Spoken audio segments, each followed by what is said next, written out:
بالخصوص اہل سنت کے طبقات میں جب نہج البلاغہ کی بات سنتے ہیں تو وہ کہتے ہیں جی کہ یہ تو شیعہ ریفرنس ہے، اور اس تعصب کے سبب وہ بہت سارے حق سے دور ہو جاتے ہیں۔ یہ ان کے لیے بہت ضروری ہے یہ جاننا۔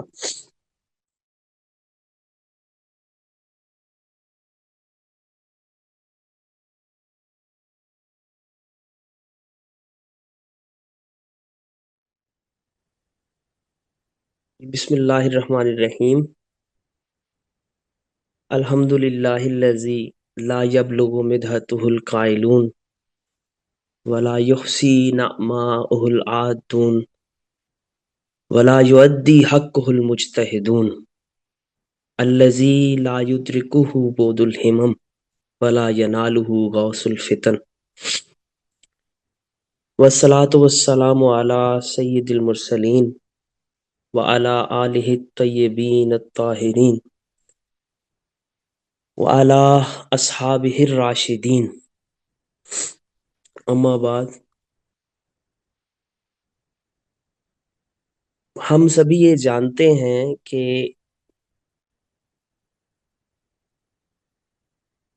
انسان کی شرف اور فضیلت کا معیار اولین علم ہے، اور اس علم کی بنیاد پر اسے حاصل ہونے والا عرفان اور تقوی ہے۔ میں ہمیشہ یہ کہتا ہوں کہ جب میں تقوی کہتا ہوں تو میں اس سے مراد شعور ذات الہی لیتا ہوں، شعور نفس اور پھر شعور خالق۔ نبی کریم صلی اللہ علیہ وآلہ وسلم انسانوں میں چونکہ افضل ترین ہیں، اعلیٰ ترین ہیں، تو عالم ترین بھی ہیں، یعنی سب سے زیادہ علم و حکمت رکھنے والے بھی ہیں۔ اور نبی کریم صلی اللہ علیہ وآلہ وسلم سے بلا مبالغہ جس شخصیت نے سب سے زیادہ علم و حکمت میں سے حصہ پایا، باقی چیزوں میں بھی بے شک سب سے زیادہ حصہ پایا، لیکن بالخصوص علم میں جنہیں وافر حصہ ملا وہ سیدنا علی کرم اللہ وجہہ الکریم ہے۔ حضرت عبداللہ ابن عباس سے ایک روایت ہے، میں اکثر یہ روایت بھی بیان کرتا ہوں، کہ انہوں نے فرمایا کہ علم کے 10 حصے تھے اور 9 حصے نبی کریم صلی اللہ علیہ وآلہ وسلم کو عطا ہوئے، اور ایک حصہ آپ کے توسل سے باقی سبھی کو دیا گیا۔ اور اس ایک حصے میں بھی سب سے زیادہ حصہ سیدنا علی المرتضیٰ کرم اللہ وجہ الکریم کے ظرف میں، حصے میں، ان کی قسمت میں آیا۔ تو سیدنا عبداللہ بن عباس کی طرف سے یہ ایک طرح کا اعتراف ہے۔ یہی وجہ ہے کہ سیدنا علی کرم اللہ وجہ الکریم کی یہ جو ہم مجموعہ جسے ہم نہج البلاغہ کہتے ہیں، اچھا یہ سید رضی، اللہ تعالیٰ انہیں کروڑوں کروڑوں رحمتوں اور برکتوں سے نوازے، انہوں نے قریب 400 ہجری میں اسے جمع کیا، اور وفیات العیان وہ پہلی کتاب تھی جس میں اس مجموعے کے اوپر پہلی دفعہ تقریباً 600 700 200 سال بعد یعنی یہ اعتراض کیا گیا کہ اس کی کوئی استنادی یا اعتباری حیثیت اتنی مضبوط نہیں ہے، اور وہ اعتراض بھی بہت یعنی بودا اعتراض میں اسے کہوں گا تھا۔ خیر اس پہ بہت ساری بات ہوئی، بہت سارے لوگوں نے بات کی، اور اس ضمن میں اہل سنت اور اہل تشیع دونوں ہمارے جو بھائی ہیں وہ متفق ہیں کہ نہج البلاغہ میں جو خطبات ہیں، جو مکاتیب ہیں، جو حکم و اقوال ہیں، وہ 80% سے زیادہ ان کی نسبت، ان کا اعتبار سیدنا علی کرم اللہ وجہ الکریم سے کرنا درست ہے۔ اس ضمن میں بہت ساری دلائل ہیں، بہت ساری باتیں ہیں. اگر کسی نے اسے دیکھنا ہو اور مزید پڑھنا ہو تو وہ بتا سکتا ہے. میں لنک بھیج دوں گا یہاں، ہستونیست کے ایڈمن کو، وہ پڑھ لیں. بہت ساری باتیں ہیں. تو مختصراً یہ ہے کہ نہج البلاغہ میں جتنے بھی خطبے ہیں یا اقوال ہیں یا مکاتیب ہیں، وہ نہج البلاغہ سے بہت پہلے آ، کئی کتب اہل سنت میں اور اہل تشیع کے ہاں بھی موجود ملتے ہیں.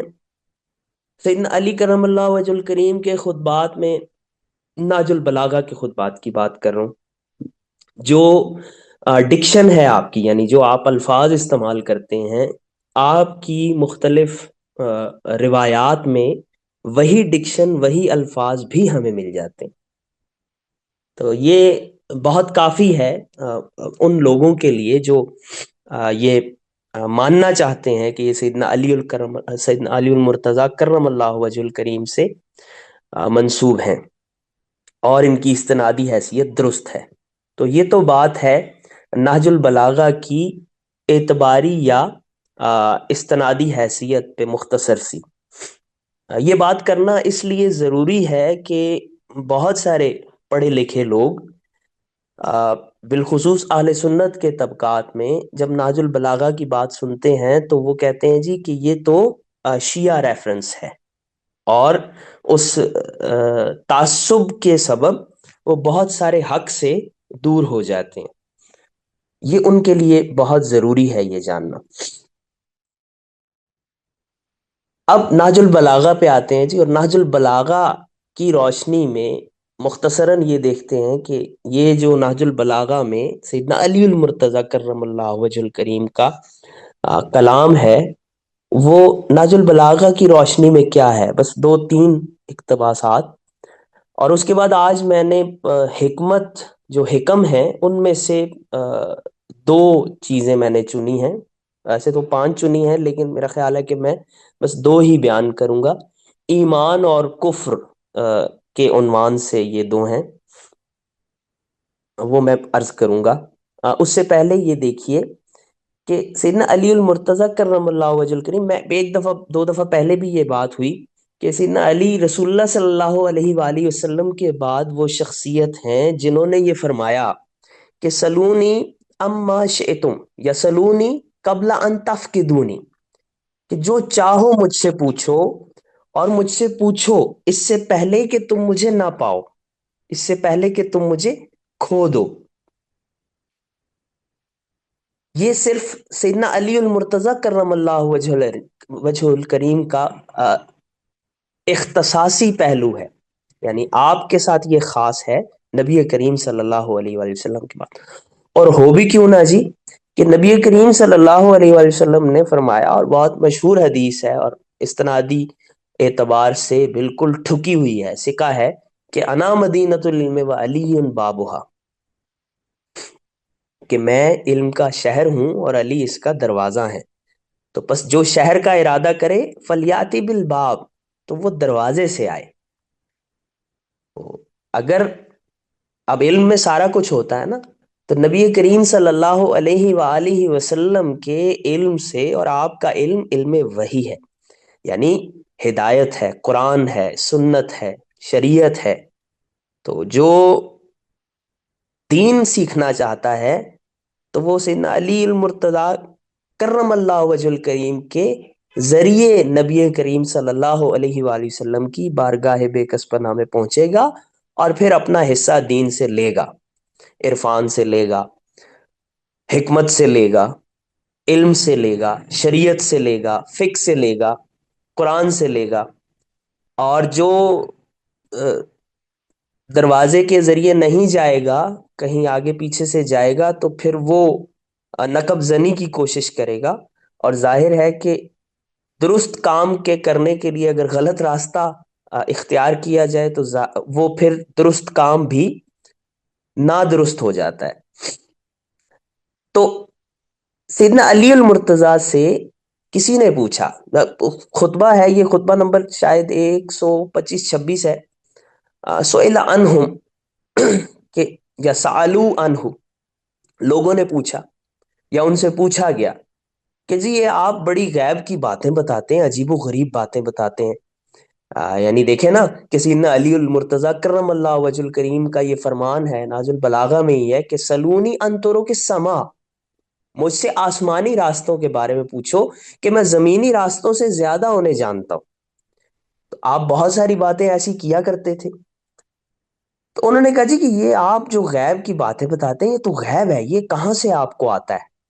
تو حضرت علی المرتضی کرم اللہ وجہ الکریم نے فرمایا اب یہ آپ کی عاجزی، آپ کی انکساری پر بھی دلالت کرتا ہے، اور اس بات پر بھی دلالت کرتا ہے کہ سیدنا علی المرتضی کرم اللہ وجہ الکریم کا نبی کریم صلی اللہ علیہ وآلہ وسلم کے ساتھ تعلق، اور ہر چیز کو اس اصل کی طرف لوٹانا کیسا ہے۔ تو آپ نے فرمایا لیسا ہوا بعلم غیب وانما ہوا تعلم من ذی علم، بابا یہ علم غیب نہیں ہے، یہ تو سیکھی ہوئی باتیں ہیں ایک صاحب علم سے، اور یقیناً سب کو پتا ہے وہ صاحب علم کون ہے، وہ سرور انبیاء ہیں۔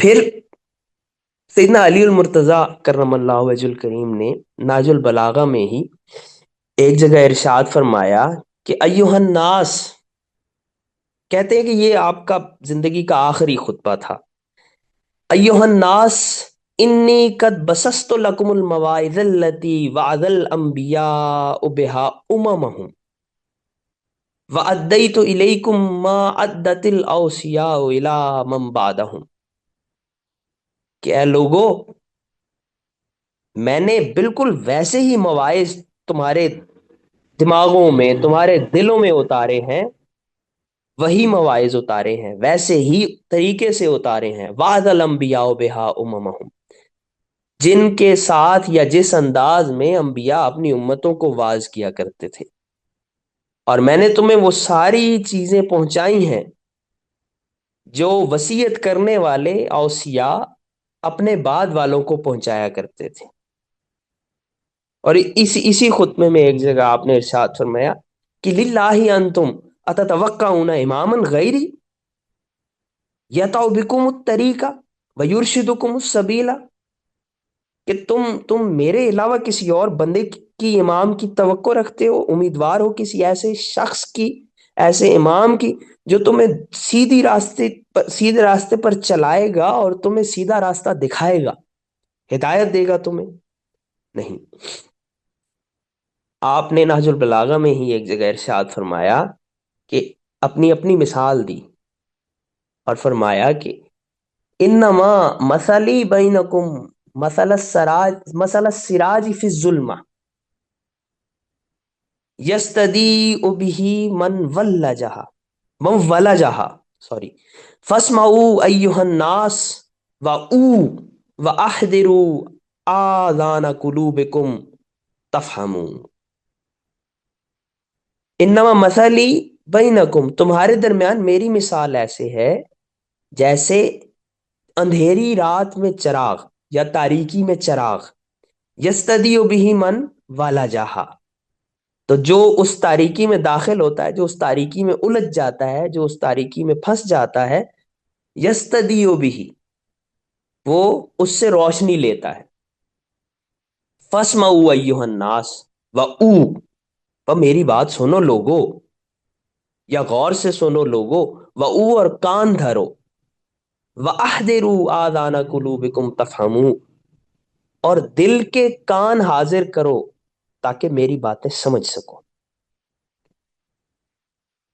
ایک اور جگہ سیدنا علی المرتضیٰ نے فرمایا کہ بنا اہتدیتم فی الظلماء وتسنمتم العلیاء وبنا انفجرتم عن السرار، بنا ہماری وجہ سے، ہمارے ساتھ تم نے تاریکیوں سے ہدایت پائی، یعنی گمراہیوں سے، تیرگیوں سے تم نے ہدایت پائی، وَتَسَنَّمْتُمُ الْعَلْيَاءِ، اور رفعت و بلندی کی چوٹیوں پر قدم رکھا، وَبِنَا انفجرتم عن السرار، اور ہمارے سبب ہی تم اندھیروں سے تاریکیوں سے صبح ہدایت کی طرف، روشنیوں کی طرف، اجالوں کی طرف آ گئے۔ ان فجر تم، اور اب ایک اور جگہ سیدنا علی المرتضیٰ کرم اللہ وجہ الکریم نے فرمایا ہے، نہج البلاغہ میں ہی، غالباً یہ خطبہ نمبر 230 ہے جی۔ آپ فرماتے ہیں وَإِنَّا لَأُمَرَاءُ الْكَلَامِ وَفِينَا تَنَشَّبَتْ عُرُوقُهُ وَعَلَيْنَا تَحَدَّلَتْ غُصُونُهُ۔ انا، ہم سے مراد ہم اہل بیت، لَأُمَرَاءُ الْكَلَامِ، ہم کلام کے امیر ہیں، مطلب ہم اقلیم سخن کے بادشاہ ہیں، فرما رواں ہیں۔ وفینا تنشبت عروقہ، اور ہم میں تنشبت عروقہ، اس کی رگیں ہم میں پھیلی ہوئی ہیں، یعنی ہمارے رگ و پے میں وہ کلام سمایا ہوا ہے۔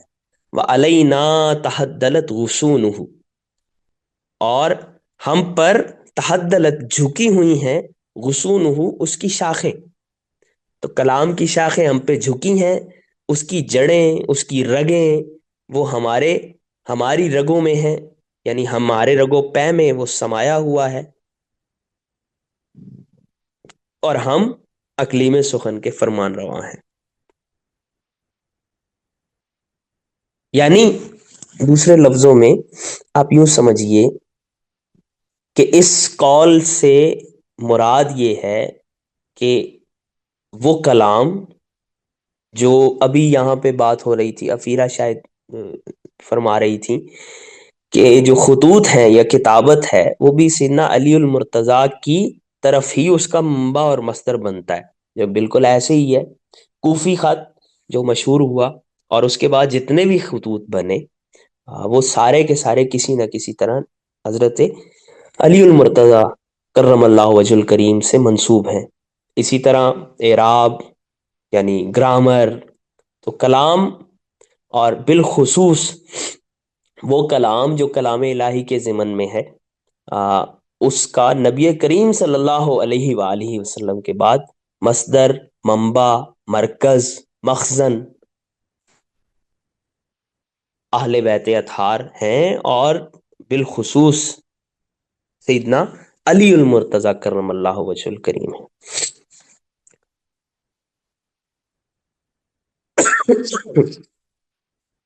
اگر آپ لوگوں میں سے کسی کا کوئی سوال ہو اس دوران تو آپ مجھ سے بلا تعمل کر سکتے ہیں جی۔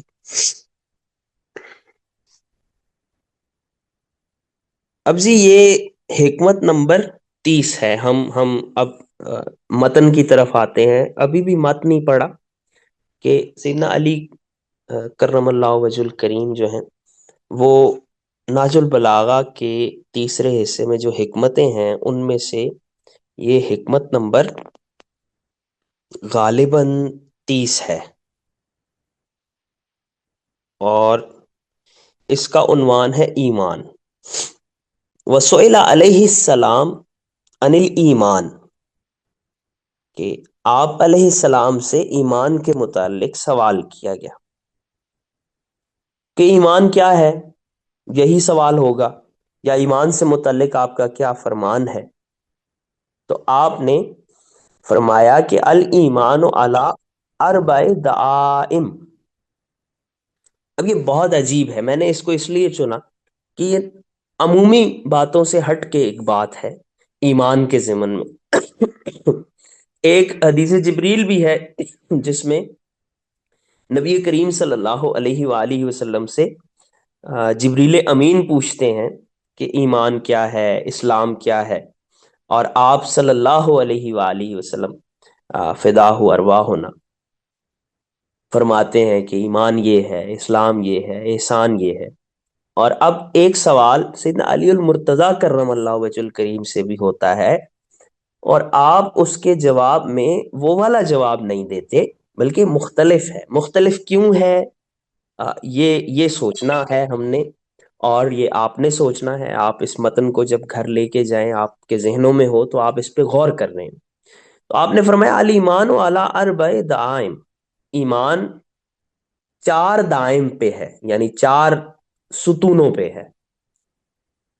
کس کس پہ جی؟ الصبری، ایک صبر پہ، والیقینی، یقین پہ، والعدل، عدل پہ، اور جہاد پہ، جہاد۔ پھر آپ وضاحت کرتے ہیں ان چاروں کی اور فرماتے ہیں فالصبر منہا فالصبر منہا علی اربع شعب، اب جو صبر ہے اس میں سے اس کی چار شاخیں ہیں، شعب ہیں، اس کے چار راستے ہیں، ذیلی راستے ہیں، یعنی چار ستون ایمان کے ہوئے، صبر، یقین، عدل اور جہاد۔ اب ان چاروں کی آگے پھر چار چار مزید جڑیں ہیں یا شعبے ہیں یا شاخیں ہیں۔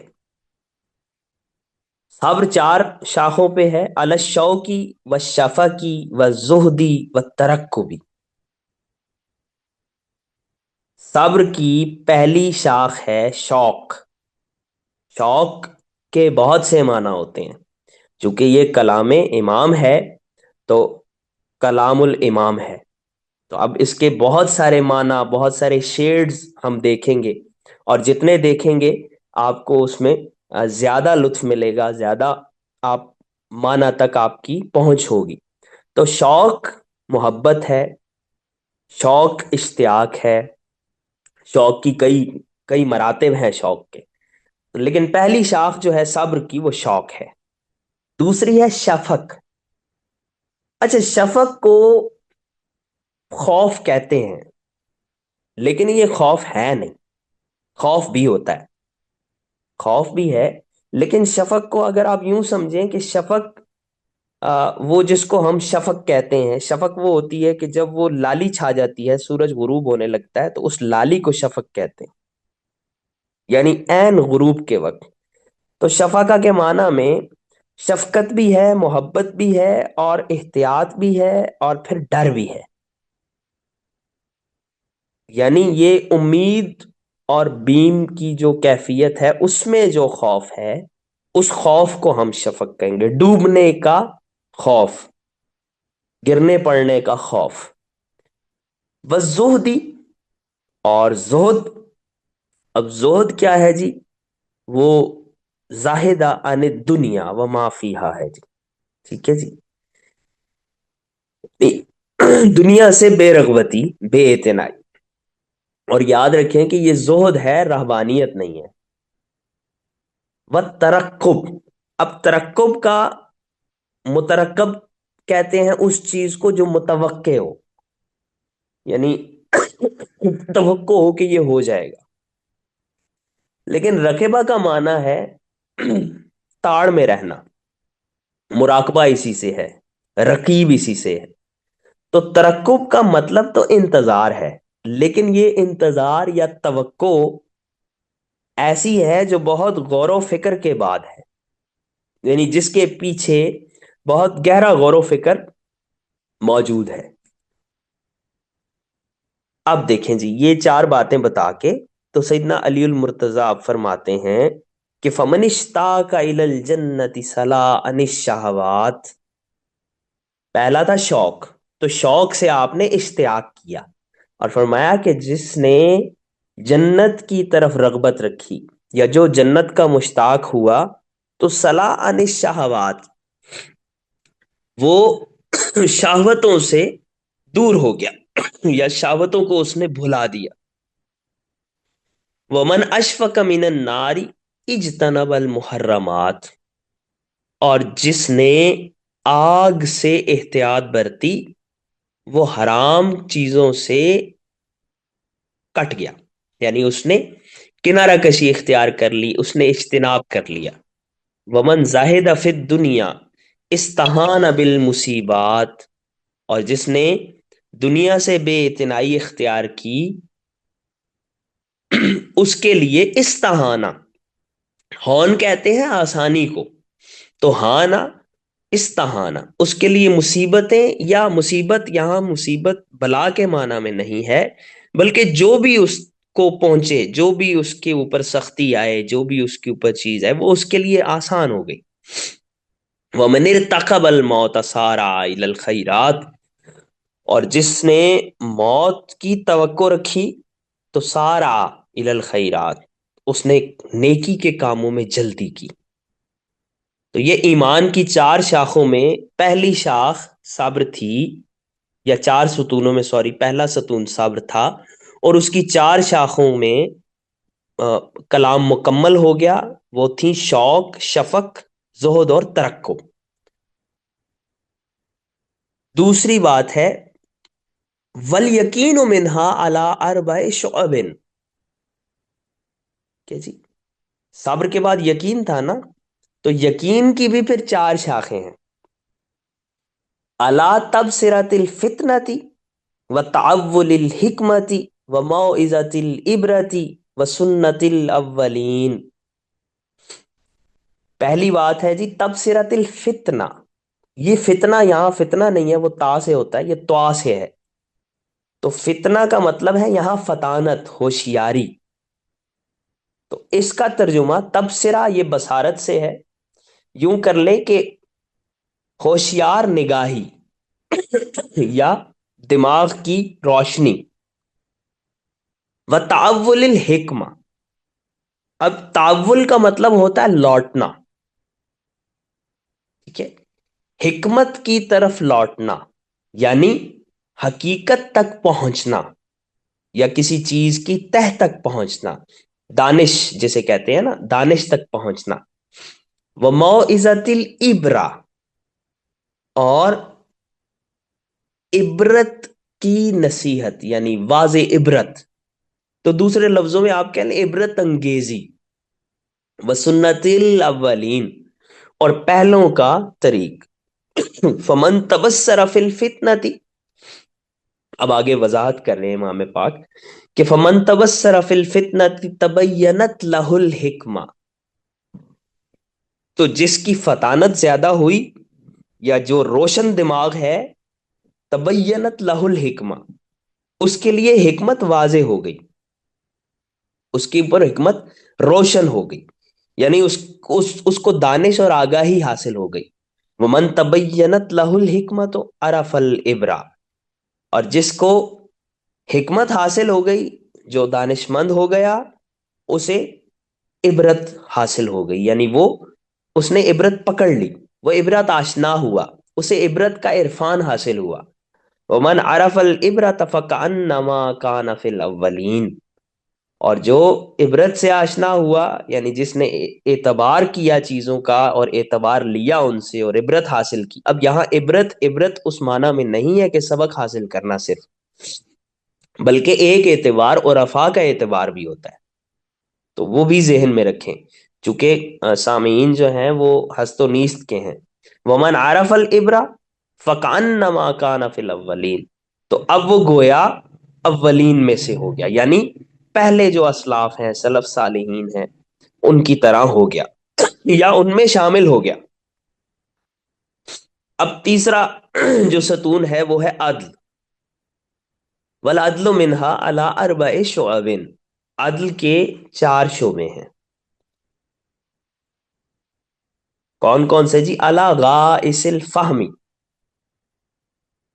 ایک ہے غائص الفہم، یہ غوث ہوتا ہے نا، غوث غواسی، سواد سے غواس کہتے ہیں غوطہ خور کو، یہ اسی سے غائص الفہم ہے، یعنی فہم یا سمجھ میں گہرا اترنے والا، یعنی غائص الفہم کا مطلب ہوگا ایسی فہم جو بہت گہرائی تک پہنچ سکتی ہے۔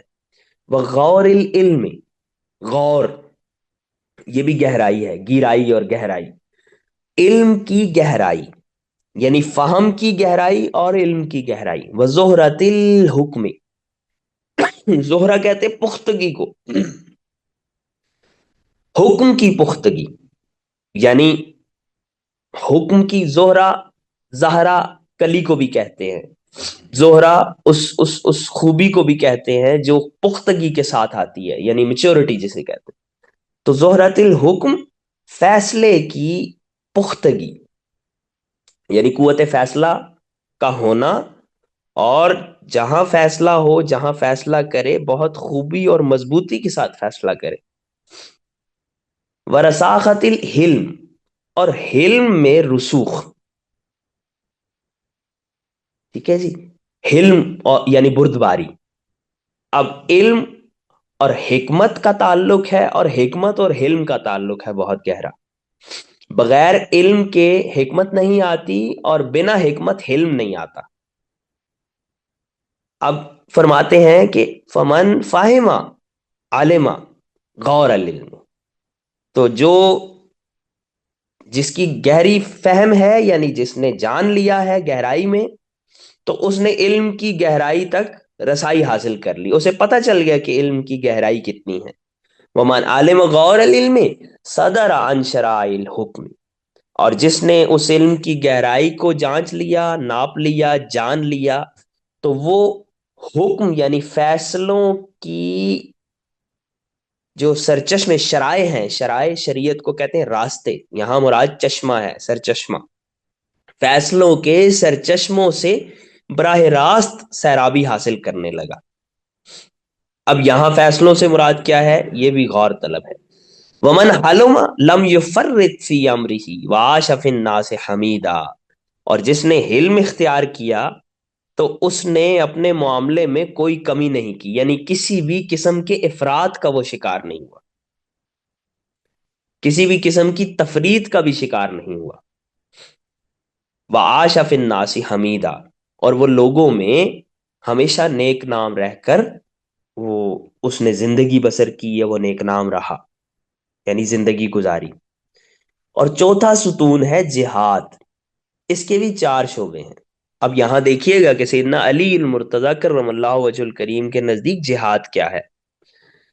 علی الامر بالمعروف والنہی عن المنکر، یعنی نیکی کا حکم اور برائی سے روکنا. والصدق فی المواطن، اور مختلف جگہوں پہ راست گفتاری، صدق راست گفتاری. وشنعان الفاسقین، اور فاسقوں کے لیے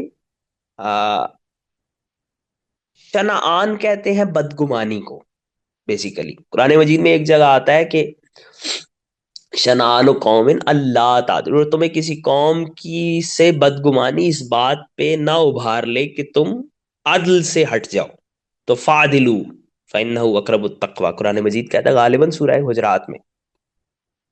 شنعان مطلب بدگمانی، تو فاسقوں سے بدگمانی، فاسقوں کو برا سمجھنا. فمن، اب کہتے ہیں آگے، فمن امر بالمعروف شد ظہور المومنین. جس نے نیکی کا حکم دیا، یعنی خیر کا کام کیا، خیر کا حکم دیا، خیر کی بات پھیلائی، تو اس نے مومنین کی پیٹھیں مضبوط کی، یعنی اس نے پشت مضبوط کی. ومن نہا عن المنکر ارغم انوف الکافرین. اور جس نے منکر سے روکا تو اس نے کافروں کی ناک رگڑی، یعنی انوف، ارغم، رغم انف کا مطلب ہوتا ہے کسی کی ناک کا رسوا ہونا، یہ ناک کٹ جانا. تو اس نے کافروں کی ناکیں رگڑی. ومن صدق فی المواطن قضا ما علیہ. اور جس نے مختلف جگہوں پہ راست گفتاری اختیار کی، سچ بولا، تو اس کے ذمہ جو کچھ تھا اس نے اپنا فرض ادا کر دیا. ومن شنع الفاسقین وغضب للہ. اور جس نے فاسقوں کو برا جانا اور اللہ کے لیے ان پہ غضبناک ہوا، تو غضب اللہ لہ، تو اللہ اس کے لیے غضبناک ہوگا. وارداہ یوم القیامہ، اور قیامت کے دن اس کی خوشی کا سامان کرے گا. اب دیکھیں جی، یہ ہم فوراً، ٹائم ہمارے پاس تھوڑا ہے، لیکن 31 نمبر حکمت پہ بھی جاتے ہیں، چونکہ وہاں کفر کے 4 ستون بتائے ہیں، اور بس ہم اسی کو دیکھیں گے. لیکن اس سے پہلے کہ ایمان کے جو 4 ستون امام نے بتائے، وہ سب سے پہلا تو صبر ہے، دوسرا یقین ہے، تیسرا عدل ہے، اور چوتھا جہاد ہے. اب ایمان، آمنت باللہ و ملائکتہ و کتبہ و رسلہ والقدر خیرہ و شرہ من اللہ تعالی والبعث بعد الموت، یہ اعتقادی پہلو ہیں. لیکن جو عملی پہلو ہیں، پریکٹیکل، جو ایمان کے جتنی بھی پریکٹسز میں جو جو چیزیں آتی ہیں، وہ یہی چار چیزیں ہیں. آپ جتنا غور کریں گے آپ کو اندازہ ہوگا کہ یہی چار چیزیں ہمیں درپیش رہتی ہیں ایمان کے معاملے میں. اور مزے کی بات یہ ہے کہ انہی چار چیزوں میں ہم کمزور ہیں. ہم سے صبر نہیں ہوتا، ہمیں یقین نہیں ہوتا، ہم عدل نہیں کر پاتے. یہاں انصاف کی بات نہیں، عدل کی بات ہے. یعنی اجتماعی طور پہ، میں انفرادی طور پہ تو ہے، اجتماعی ہماری سماج میں بھی یہی مسئلے ہیں. اور اسی لیے ہمارے سماج میں وہ ایمان بھرے سماج میں، یا مومنین کے لیے جو اللہ تعالیٰ کی طرف سے غیبی مدد یا نصرت یا برکت ہوتی تھی، وہ آہستہ آہستہ اٹھتی اور گھٹتی جا رہی ہے. تو یہ امام نے پریکٹیکل چیزیں بتائی ہیں جن کو سوچنا، جن پہ فکر کرنی، اور جن کے بارے میں بار بار خود احتسابی کرنا بہت ضروری ہے. اچھا جی، اگلی حکمت میں آپ فرماتے ہیں کہ الکفر علی اربع دعائم، اسی طرح کفر بھی چار ستونوں پہ قائم ہے، الگ تعمق کے. اچھا، تعمق کیا ہوتا ہے جی؟ تعمق سادہ لفظوں میں ہوتی ہے چرب زبانی. ٹھیک ہے، تعمق کا مطلب ہے چرب زبانی، بغیر سوچے سمجھے بولتے رہنا، ہر چیز میں ایویں گھس جانا. تو یہ تعمق. عمق کہتے ہیں گہرائی کو. تو تعمق یا تعمق کو بلا وجہ ہی بال کی کھال ادھیڑتے رہنا، ظاہر ہے وہ چرب زبانی سے ہوتا ہے. بدتنازع، اور جھگڑا. تنازع نزا سے ہے، نزا یعنی باہم کسی معاملے میں دو اشخاص کا اختلاف ہو جانا. تنازع یعنی باہم جھگڑا کرنے کی جو صفت ہے وہ. والزیغ، زیغ کہتے ہیں کج روی کو، ٹیڑھ پن، ٹیڑھ پن. والشکاک، شکا یشک کو شکن، شکاک بھی پھوٹ ڈالنے کے معنی میں، یعنی اختلاف اور تفرقہ، جدا جدا ہونا. لیکن یہاں وہاں ہے تنازع ہے جھگڑا، وہ جھگڑا ہے. اور یہاں شکاک سے مراد ایسا جھگڑا ہے، یا ایسی باعثنس ہے جس کی بنیاد پہ آپ اپنا دھڑا الگ کر لیں، 1.5 انچ کی مسجد الگ بنا لیں. تو فرماتے ہیں فمن تعم کا لم ینب الی الحق، جو زیادہ چرب زبان ہے، جو بہت زیادہ ایویں کریت کرتا رہتا ہے فضول میں، تو لم ینب الی الحق، وہ حق تک نہیں پہنچ سکتا. دوسرے لفظوں میں، فلسفی کو بحث کے اندر خدا ملتا نہیں، ڈور کو سلجھا رہا ہے پر سرا ملتا نہیں. ومن کسر نزاعہ بالجہل دام عماہ عن الحق، اور جو نزاع زیادہ کرتا ہے یعنی جھگڑے زیادہ کرتا ہے، یا جس کے جھگڑے زیادہ ہوتے ہیں بالجہل، جہالت کے سبب، دام عماہ عن الحق، تو وہ حق سے اندھا رہتا ہے، حق اس سے دور رہتا ہے، حق کو دیکھ نہیں پاتا. ومن زاغ ساعت اندہ الحسنۃ وحسنت اندہ السیئۃ، اور جو ٹیڑھ پن کا شکار ہوتا ہے، اللہ تعالیٰ نے فرمایا فمن عارض عن ذکری، تو جو ہمارے ذکر سے کج روی اختیار کرتا ہے، یعنی روح گردانی کرتا ہے، ٹیڑھ پن کا شکار ہو کے ہمارے ذکر سے یوں کان بچا کے نکل جاتا ہے، تو ہم اس کے اوپر شیطان مسلط کر دیتے ہیں. تو یہ سیدنا علی المرتضی وضاحت کر رہے ہیں کہ ومن زاغا، جو کج رو ہے، جس میں ٹیڑھ پن ہے، ساعت اندہ الحسنۃ، نیکی اس کے ہاں بری ہو جاتی ہے، وحسنت اندہ السیئۃ، اور برائی اس کے لیے اچھی ہو جاتی ہے، نیکی ہو جاتی ہے، یعنی الٹ ہو جاتا ہے. وسکر سکرت دلالہ، اور اسے گمراہی کا نشہ ہو جاتا ہے. ومن شاک کا وعورت علیہ ترکہ، اور جو شاک کا تفرقہ اختیار کرتا ہے، یعنی 1.5 انچ کی الگ مسجد بناتا ہے، شکاک ڈالتا ہے، وعورت علیہ ترکہ، تو اس کے راستے بے تحاشا دشوار ہو جاتے ہیں. وعدل علیہ امرہ، اور اس کا معاملہ بہت پیچیدہ ہو جاتا ہے، عادلہ انتہائی سخت ہو جاتا ہے، الجھ جاتا ہے. وضاق علیہ مخرجہ، اور اس کے بچ نکلنے کا راستہ تنگ ہو جاتا ہے، مخرج اس کا بالکل تنگ ہو جاتا ہے، وہ پھر بچ نہیں سکتا.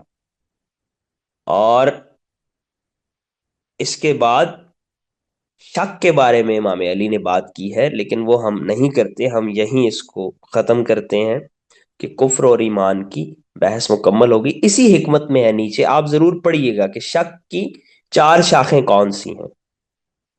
کہ جی شک کیا ہے؟ بس جی میں یہاں روکتا ہوں اسے، وما علیہ الا البلاغ۔ مجھے امید ہے کہ میری ساری آواز درست اور واضح آئی ہوگی۔ افیرہ بتائیں گی۔ آ، آپ سے یہ درخواست ہے آخر میں کہ یہ جو ہم نے مختصر سا پڑھا ہے، آپ اس پہ غور کیجئے گا۔ آپ یہ موبائل ایپ مل جاتی ہے ناج البلاغہ کی، آپ اس ایپ کو کر لیں، اینڈرائڈ کی بھی اور شاید آئی فون کی بھی۔ اور یہ جو اقوال و حکم ہے مولا علی کے خاص طور پہ، کیونکہ ان اقوال و حکم میں کسی بھی اعتبار سے کسی کو ذرا برابر بھی شک و شبہ نہیں ہے، اور یہ تربیت کے حوالوں سے بہت بہتر ہیں، بہت اچھے ہیں، تو ان کو پڑھا کریں۔ باقی معاملات میں بہت سارے علماء، اسکالر، محققین سیاست کو لے آتے ہیں اور چیزوں کو لے آتے ہیں، لیکن اقوال و حکم میں کوئی ایسی بات نہیں کرتا۔ یہ روزمرہ کے لیے، ہماری تربیت کے لیے بہت خوب چیزیں۔ جی بہت شکریہ جی۔ کسی نے کوئی بات کرنی ہو تو وہ ضرور کرے جی۔ جزاک اللہ ریحان صاحب۔ ہمارے ساتھ باقی بھی کچھ سامعین موجود ہیں، یہاں سے بھی کوئی اگر کوئی کامنٹ کرنا چاہے یا آن لائن جو موجود ہے کوئی سوال ہو۔